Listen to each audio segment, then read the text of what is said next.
Hi everyone, this is Jim and welcome back to my YouTube channel. At ito na nga post ni Miss Barbie Fortesa na may caption na January.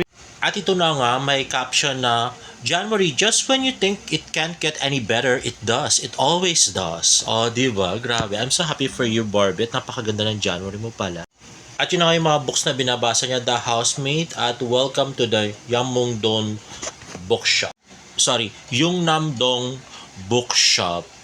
At ito nga yung sa Magicasa, kasama yung napaka-cute na at machong owner. At yun nga, The Pretty Miss Barbie Fortesa sa AOS. At ito sa UP ata to guys.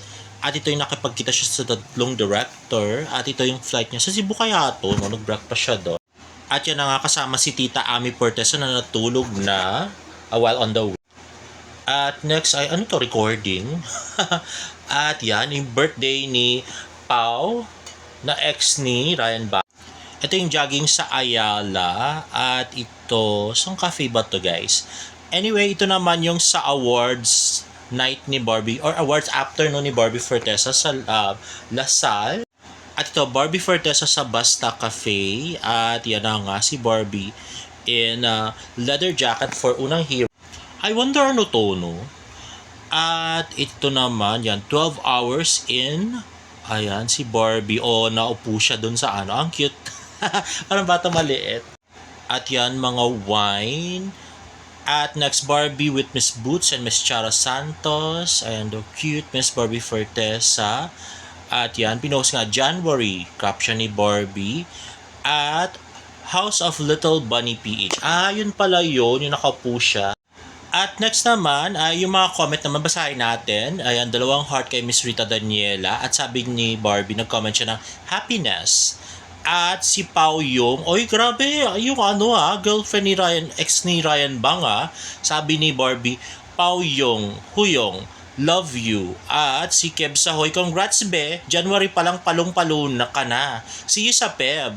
Sabi naman ni Barbie, di ba nga akalain mo yun? See ya. At naman nag-comment naman si Mitchell Liba na always at nag-comment naman ng 3 pray emoji si Miss Barbie Fortesa. At next ay nag-comment si Ella Bento, literally the sweetest person ever. At nag-comment si Barbie ng ikaw lang ang tumalo sa energy ko girl, love it. Sabi ganon.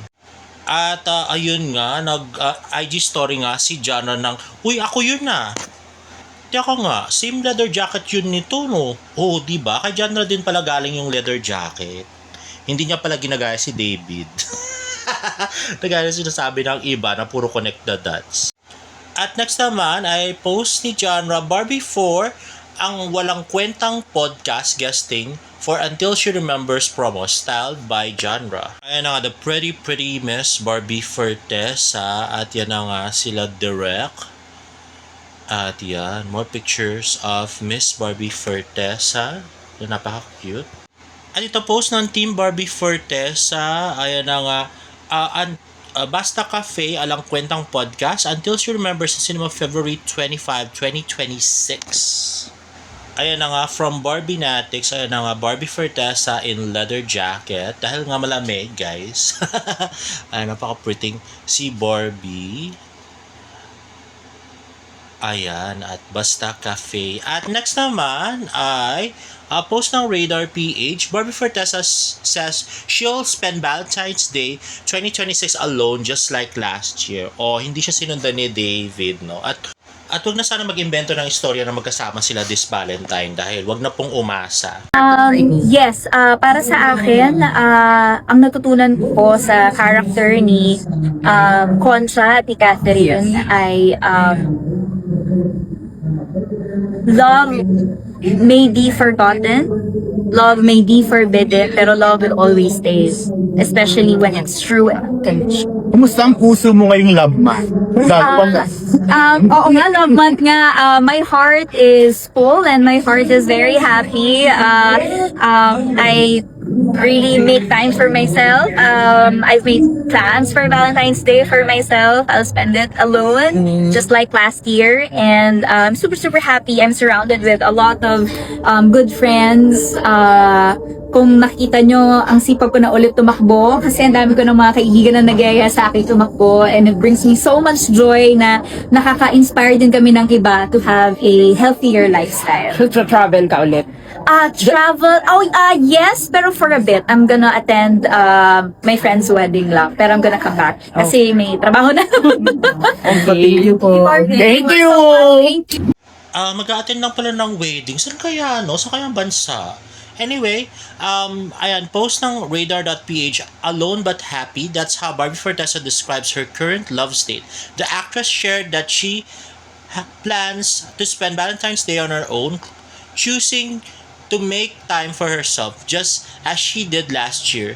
She made no mention of rumored new love, Jameson Blake, instead of emphasizing how content she is with the people around her. I'm happy that I'm surrounded by a lot of good friends, she said. Barbie also revealed that she's back to running, a habit she enjoys not just for herself but the way it inspires others to embrace a healthier lifestyle. And speaking of inspiration, her latest film, Until She Remembers, is very much of that. Starring Charo Santos Concho and Butch Anson Roa Rodrigo, is a lesbian relationship that film explores love in its truest form. Love may be forgotten, forbidden, but love will always be there, especially if it's true and unconditional, Barbie said, beaming. Ay, grabe, kanino kaya kasal yung pupuntahan niya at saan kayang bansa, di ba? Grabe. At next ay post ni MC sa TikTok, one of the prettiest faces in local entertainment industry today, I must say. Ayan. Sabi niya, ang ganda niya sa personal. Barbara Fortesa. Ay, grabe, sobrang ganda para sa kay ate. 3 beses niya sinabi. Anyway nga, next nga ay ang 24 oras interview ni Miss Barbie Fortesa. Let's watch this. Tonight, I can write the saddest line. From one film to another, bibida uli si Barbie sa isang pelikulang mapapanood sa big screen this February. So, ang kakaiba dito sa role mo din. 16 years old ako, akalain mo? Pwede pa naman. Kaya pa ba? Powerhouse cast.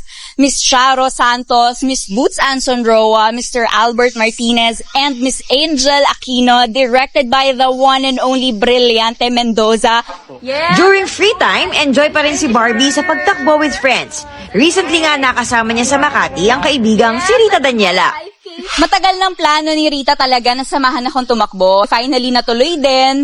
Tsaka first time din mag-Ayala Run ng aking mga ka-breathless na kaibigan si Carol and Kevin. Actually, mas nilook forward namin yung heavy breakfast. In fairness, natawa ako doon sa heavy breakfast, Yun yung nilook forward, no? Hindi yung pagtakbo. Sana raw makahikayat si Barbie na maging active ang lifestyle like them. Siyempre, lahat naman tayo nasisimula tayong beginners, di ba? Wala namang magagaling agad, mabibilis agad. So, all you have to do is start. True naman yan, di ba? And yun nga, merong Panasonic event si David Licauco kanina sa SM Mega Mall. At ay na nga, nag-January dump nga si David Licauco at smile lang yung kanyang caption. At sa airplane yan, sino kaya nagpicture, di ba? Sa Cebu Pacific kaya ito? Yung sa Cebu ba ito o yung sa Taiwan? Write your comments down below, guys. Anyway, ito nga ang napaka-cute na si Jisoo na pumayat na. Cute niya. At ito, David Licauco with Ren sa Taiwan. At hindi na nga kasi pinicturean si Alex. At yan na nga, more pictures in Taiwan. At ito, grabe, nagulat kami dito. Thirst trap na naman si David Licauco. Balik, thirst trap na, hubadero na. Anyway, ayan na nga, bagong gising. Ang nakakapagtaka dito, at ang tanong, saan kaya to? At sino kaya ang kasama niya dito, diba? So, hinalangan namin, malay natin kung totoo, Siargao. Palagay nyo ba, guys? Siargao ba to? Comment down below. At sino sa palagay nyo yung kasama? Siyempre, sino pa laging kasama, diba? Si Alex. Si Barbie, diba? Hindi naman nagagawin na Siargao si Barbie, no? Or Taiwan, hindi naman siguro Taiwan to, no? Kasi malamig doon, di ba? Hindi naman magtatopless si David, balot na balot nga siya doon sa isang picture.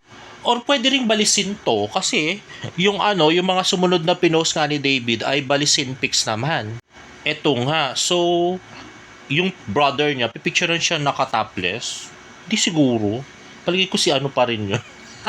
Nag-enjoy sila doon, diba? Grabe, sana all. Anyway guys, if you like this video, please give it a thumbs up and please subscribe to my YouTube channel for more Barda updates in my next vlog.